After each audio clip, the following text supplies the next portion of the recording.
We just broke down. I think the transmission might be out, but the temperature still shows 192.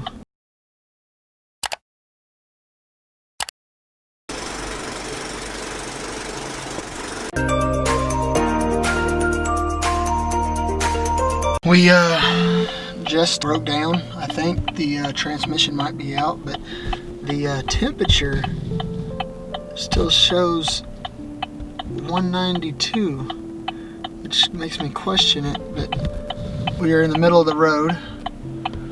Well, a 2-lane road. I put it in drive. The motor. Oh.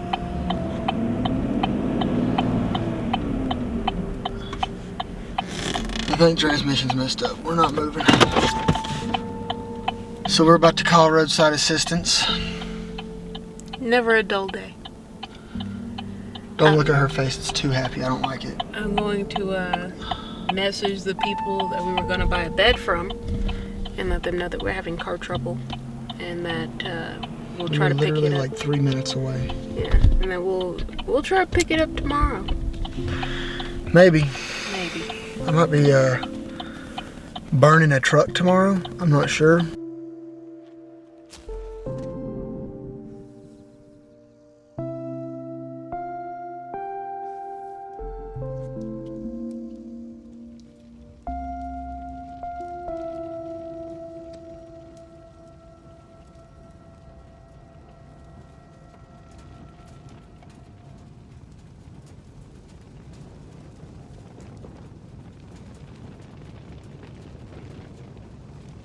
But I got a donut. She got a donut. You want some? No. Chocolate releases endorphins. Endorphins make people happy. I'm alright. They ask you how you are, you just have to say that you're fine when you're not really fine, but you just can't get it. We are gonna call the tow service. We'll let you know what happens. We've been on hold for a few minutes now. It's still not moving. For some reason, my brain wants to keep trying, which is probably gonna make something worse. Because we have this trailer that I literally just got, they're having to do something a little more to come pick us up. They have to contact their RV department. Hopefully it turns out to not be terrible. It's stressful. Hopefully it doesn't become more than it is. Well, don't stress about it until we see a price tag.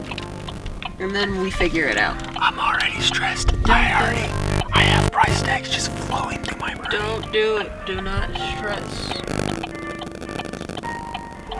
Aren't you the one always telling me not to stress out about stuff? Yeah, but I'm allowed to say that. It's okay if I say it. But when you say it, it doesn't matter. You just say what I say doesn't matter. No. Only when you say don't stress. Everything else you say is matters. just that part. I feel like this is because we weren't getting along, and so we got trapped in a car right as we were about to separate. I have no idea what she's talking about. I have never not got along with her. Brick has a tell when he's lying. Brick, did you break the lamp? No. I'm lying. That's ridiculous. He was mad at me this entire drive. He admitted it. No. If it wasn't on camera, it didn't happen. I'm lying. He So, was mad at me this nobody knows what she's talking about. drive. I'm lying. Nobody knows. I know that I'm getting tired of seeing these little things flash, though. They need to quit flashing. Even though it's important for our safety. I'm just hoping to pick up soon because I'm kind of tired. I doubt we're going to get much sleep tonight, baby. We got off the side of the road. My brother-in-law, that I appreciate very much, Tyrone, told me to shut it off and try it, and I did so, and it started moving again. Hello, IT? Have you tried turning it off and on again? Hello, IT? Have you tried turning it off and on again? Hello, IT. Yeah, have you tried turning it off and on again? Hello, IT? Something's wrong with my computer. Have you tried turning it off and on again? No. Oh dear, thanks. It stopped about 3 times on the way here. We coasted a half a mile down the highway, but we made it to a Marriott. We thought we were gonna have to be towed, but maybe I'll get it to a mechanic shop in the morning. We bought a trailer today, put a trailer behind this thing, thinking that get ourselves more comfortable. I don't know if the little extra weight might have triggered something, but I don't believe so. It started doing this about 5 minutes before we got the trailer. And then I got the trailer, we pulled back out of the parking spot, rode down the highway, I don't know, a couple hours. I think it was about 2 hours, maybe 3, before this started happening. I'm gonna show y'all the trailer that we got. It is not necessarily ideal for what we're trying to do, but I think it's gonna work for us. It was a cheaper, efficient way to hopefully get us on a flat surface. We actually broke down 2 minutes from a person selling a mattress, so we got a mattress already, a box spring and a frame. And we're gonna figure that out. But here's the trailer. It's not much higher than the truck. It is an extended height for this size trailer, but not very much extended height. It gives us a little more leeway. It's a V-nose like I wanted. I can still access the back of the pickup. It's light. I think I'm gonna go check in. Sounds good. We made it to a Marriott. We'd sleep in the truck, but we needed a break. It's got the down on the back door, which I wanted 2 opening doors, but I don't know. I saw somebody make this into a porch, so we may actually try to do that. I got an idea on how to make it close and open from the inside, and how to lock these so nobody locks us in there, you know, being a good Samaritan. That'd be bad. There's a beautiful white 5x8 enclosed trailer. I could move it by hand. I mean, it's pretty nicely balanced. I mean, I could pick it up by the hitch and just move it all around. It doesn't seem to bring up our fuel economy in the time that we're moving. I mean, it seemed to be fine. But we'll see how we get it set up inside. Right now, it's just an empty enclosed trailer, so stay tuned. So, editing Lauren here. Lauren, gosh, why is it so hard to say my name? Editing Lauren here. And I am choosing this moment to get to play with my new microphone, because the next 6 minutes or so of video, because we got a new camera at the same time that we got a new trailer and a new microphone and a new everything, we were playing around with the settings for the volume and turned it down instead of up. So while on screen it may show us, I don't know, making chicken and chilling, what is happening is not something that you can hear. So I figured I'd talk to you while Andrew was upstairs fixing my mom's stairs and tell you about this day. Basically just tell you why the next 5 minutes of this video is going to seem like we figured it out really, really quickly. And I wanted to walk you through what actually happened so that you didn't think that the car broke down, we walked into a dealership, and then all of a sudden we had a new car. So this was probably 3 days worth of being stuck. And that entire 3 days was spent, God, this is gonna be harder than I thought. Yeah, this is gonna be harder than I thought. Every time I think he's done, he's not. Anyway, these past 3 days were awful. And I don't want to make it sound dramatic or like we experienced the worst possible road trip ever, but we definitely had a hard day. Andrew and I don't fight very often, and when we do, it's over very quickly. But when you are with someone in a car 24/7 and then out of that car 24/7, emotions tend to be mishandled, simply because it is so hard to not be mad at somebody when you have to be around them even when you're mad. You can't go to sleep mad and then wake up and get over it because you're still right next to them trying to figure out very confusing feelings. And so I hadn't slept very well at Shoshone Falls and was being kind of a douche canoosh, if I'm being completely honest with myself. It rubbed Andrew the wrong way because I was in a mood the entire time. So he got into a mood, and we both understood that it was because we were tired, but even the smartest, most level-headed people, when they're tired, probably can't articulate their emotions very well. So we'd been driving for a couple of hours, and I was like, I just need a bed to sleep in. And he was like, no, we just got this trailer. Let's just go buy a bed and sleep in the trailer. And I said, no, I want to be able to sleep in a place not next to you in an enclosed space. And he was like, well, let's just go get a bed and figure it out, but I don't think we should get a hotel.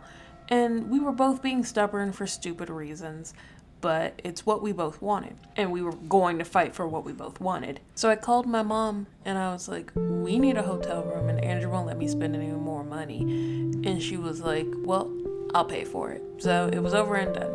We couldn't say no to my mom, which was great, because we definitely needed that night. And then the car broke down, and you saw all of that, so I won't recap that. But the next day, we took it to a mechanic, and the mechanic told us, well, if it doesn't throw any codes, we can't fix it. So they didn't tell us it was the transmission, because the car didn't tell them that it was the transmission. They didn't say that it was the catalytic converter or a starter or anything like that, because the car wasn't throwing any codes, which basically means when they plugged a reader up to it, it wasn't telling them that anything was wrong. And they said, well, we can't fix something that's not wrong. And we were like, well, the car breaks down every couple of minutes, so there's definitely something wrong here. So Andrew said, well, why don't we just take the car over to a dealership, see how much I can get it traded in for, cool it down, they can drive it, and if everything seems okay and their thing doesn't throw a code, we'll just trade it in and get a new one. And we definitely thought that was a last-ditch effort. We definitely thought that that was going to be the second to last thing that we did. For context, Andrew loved his old Chevrolet, and he was fully prepared to drive it until the wheels fell off. Just turns out the transmission fell off first. And we would have waited, except every single person in middle of nowhere, Idaho, where we were, that was a mechanic, acted like they were 2 weeks out, which, to be fair, they were probably the only 3 mechanics there. So it made sense that they were 2 weeks out. Everybody went to them. So we couldn't wait 2 weeks and sit in the middle of nowhere and not work and not move and not be able to do anything. So we drove it over to dealerships, and we met with a Chevy dealer and a Dodge dealer and a Mercedes dealer, and we spent all day looking for cars. We went in and out. We did a test drive at the Chevy dealership, and we took the Chevy car over to the Dodge dealership to look at Dodges, and then over to the Mercedes dealership. The guy totally told us that we had until close, but he called us every 10 minutes after we were out for 30 minutes. And I was like, then tell us we have 30 minutes so we know and we can keep it moving. But don't get mad at us because we stayed out for 2 hours because Andrew wants to talk to every single salesman ever while doing this test drive. So after 2 days of looking and going to different dealerships, we finally ended up at the Dodge dealership because the Chevy dealership was out there trying to sell a $50,000 car to us, and we just didn't have that kind of money to pay. And something you should know about Andrew is that when he walks into a dealership, he is expecting to pay what he wants to pay and not a penny more. And so he'll talk people down all day, all night, and still leave without a car. This man has the ability to withstand salespeople's pitches like no other. So, on the third day, we finally drove our beat-up old pickup over to the Dodge dealer after the Chevy dealer rudely ran his credit because he was probably mad that he had wasted his time or something and didn't buy anything. But the Chevy dealer ran his credit after he told him, well, unless we're making a deal, don't run my credit. And so we ended up at the Dodge dealership the next day. He traded in the pickup, and then we got a new car.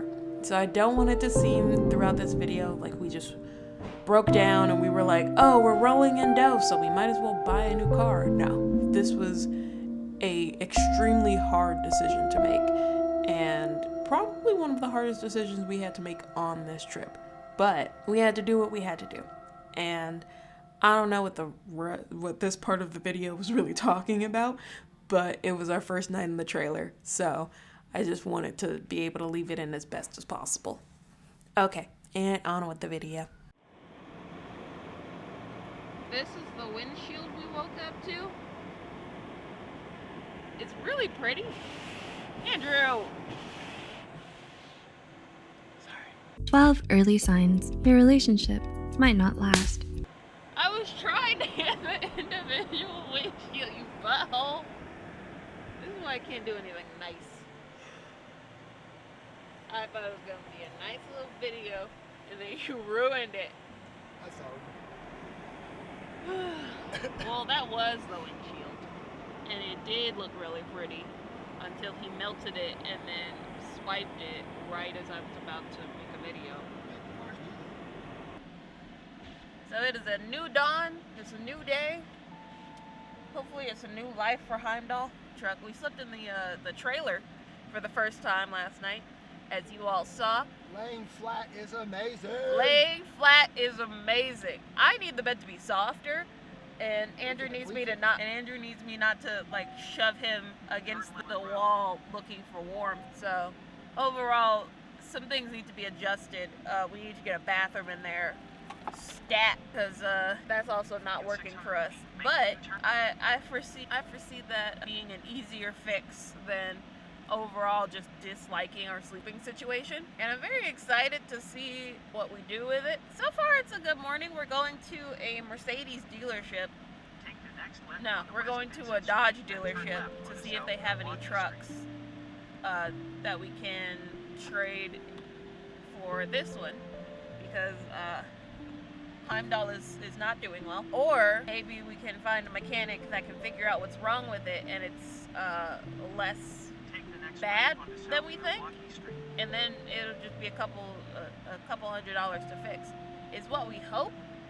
But you know, a couple $1,000 wouldn't be bad as long as they can do it in a timely manner. That's fair. We don't want to be stuck here for the next like 2 weeks waiting for a mechanic to fix whatever we need fixing. And right now, most of the mechanics that we've been to have been backed up. Or most of the mechanics that I've called have been backed up. We had a nice guy yesterday just offer to come and see us and check with the computer to see what was going on. But for those of you who understand what this means, because I still don't, the truck is not throwing a code, which means that it is very hard to fix because no one knows what's wrong with it. It doesn't want to work. Heimdall is just being temperamental right now. I don't feel so good. You're all right. I don't know what's happening. I don't know. I don't want to go. I don't want to go, sir. Please. Please, I don't want to go. I don't want to go. So, he might be warning us that he doesn't want to go into the snow because Heimdall is so intelligent and sees a lot. He's like, I'm trying to save y'all's lives, damn it.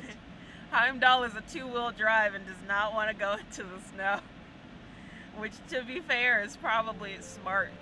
Because I don't think I want to go into the snow either. But I do want to go to Washington, and I do want to go to Oregon. And sometimes you gotta do things you don't want to do things you want to do. You know? So that's what we're doing today. We're gonna go find a different car or get this one fixed. Either way, it's gonna be a busy day for both of us. Hopefully we get some laundry done. And we figure some stuff out. But oh my goodness. We'll let you know when we do. Excuse me. We got a new truck. This is all the stuff that was in the old truck. Not all of it. We haven't even started on the front. This is most of the stuff that was in the back of the old truck. It's already loaded up with most of stuff. And then this is also a lot of the stuff that was in the back of the old truck. Seriously, if you saw this truck, you would not think it was loaded down with this much stuff. We are in the middle of this parking lot, just looking like we're moving in. Like we didn't just buy a car, we bought the dealership, and this is where we live now. We still have all of this stuff. Still got some stuff in the front. Oh my goodness, we got a team now. So it's got this